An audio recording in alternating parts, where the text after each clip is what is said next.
21শে জুলাই আমাদের কাছে আবেগ, সত্যি আবেগ। আমরা যেখানেই থাকি, পৃথিবীর যে কোনো প্রান্তে থাকি, 21শে জুলাই যারা ছিলেন, যে সমস্ত কর্মীরা, তারা সকলেই তার ধর্মতলে উপস্থিত হন এবং মমতা বন্দ্যোপাধ্যায়ের মেসেজ শুনে আমরা পাড়ায় পাড়ায় পৌঁছে দিই। এটা আমাদের বরাবরের এবং বালি থেকে একটা রেকর্ড সংখ্যক মিছিল নিয়ে রানা চ্যাটার্জির নেতৃত্বে মিছিল যাবে। যেখানে জমায়েত হবে দলের পক্ষ থেকে, যেখানে জমায়েত করা হয়েছে সেখান থেকে মিছিল করে একদম হাওড়া ফ্লাইওভারের নিচে পৌঁছবে। জুলাই অত্যন্ত সেন্টিমেন্টাল একটি দিন। আপনারা জানেন যে 13 জন শহীদ হয়েছিলেন মমতা ব্যানার্জির নেতৃত্বে যে আন্দোলন হয়েছিল মানুষের গণতন্ত্র রক্ষা করার জন্য।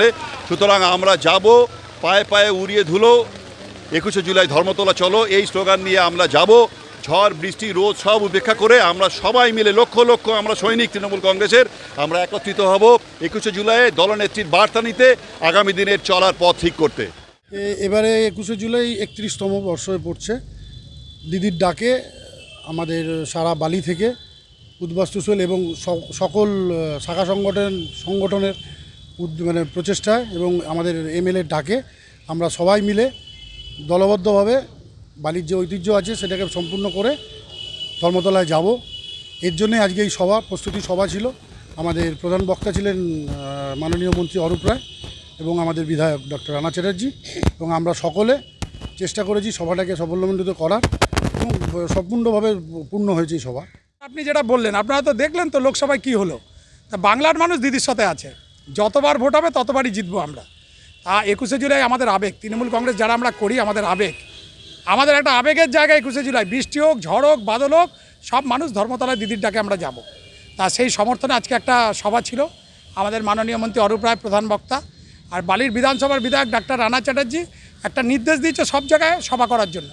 আর এই সভাটা আমাদের টোটালি সহযোগিতার যারা হাত বাড়িয়ে দিচ্ছে, বালি কেন্দ্র তৃণমূল কংগ্রেস নবশুদ্ধ উদ্বাস্তু সেল, এই দিদি উদ্বাস্তু সেলদের জন্য যেটা করেছে, তাদের যে বাড়ি, তারা যে উদ্বাস্তুরা বাড়ি পাচ্ছে না, তাদের যে অসুবিধা হচ্ছে, এইগুলোর জন্যই তো দাবি দাবা নিয়ে কেন্দ্রীয় সরকারকে বারবার বোঝাতে চাইছে, উনি বুঝতে চাইছে না।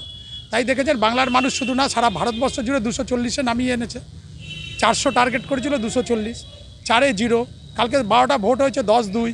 তাহলে আস্তে আস্তে বিলুপ্তর পথে যাচ্ছে বিজেপি, সিপিএম কংগ্রেস নেই, আগামী দিনে তৃণমূলই ভবিষ্যৎ। আমরা বিগত লোকসভা বিধানসভায় ভোটে দেখেছিলাম যে মতুয়ারা কিছুটা কোনো একটা রাগে মুখ ফিরিয়ে নিয়েছিল দল থেকে, কিন্তু মমতা বন্দ্যোপাধ্যায় পশ্চিমবঙ্গে যেভাবে উন্নয়নের জনজোয়ার, বিভিন্ন প্রকল্প জনজাতির প্রতি এনেছিল, যার প্রভাব কিন্তু এই বিধানসভাতে আমরা পেয়ে গেছি। এই বিধানসভায় আমরা বাগদায় যে সাফল্য পেলাম 11 সালের পর, এমন একটা বিধানসভা যেখানে আজকে আমরা তৃণমূলের জনজোয়ারে ভোট হয়েছে এবং 30,000-এর ওপর ভোটে মমতাবালা ঠাকুরের মেয়ে কনিষ্ঠা, সর্বকনিষ্ঠ বিধায়িকা আমাদের মধুপর্ণা ঠাকুর এবার জয়লাভ করেছেন।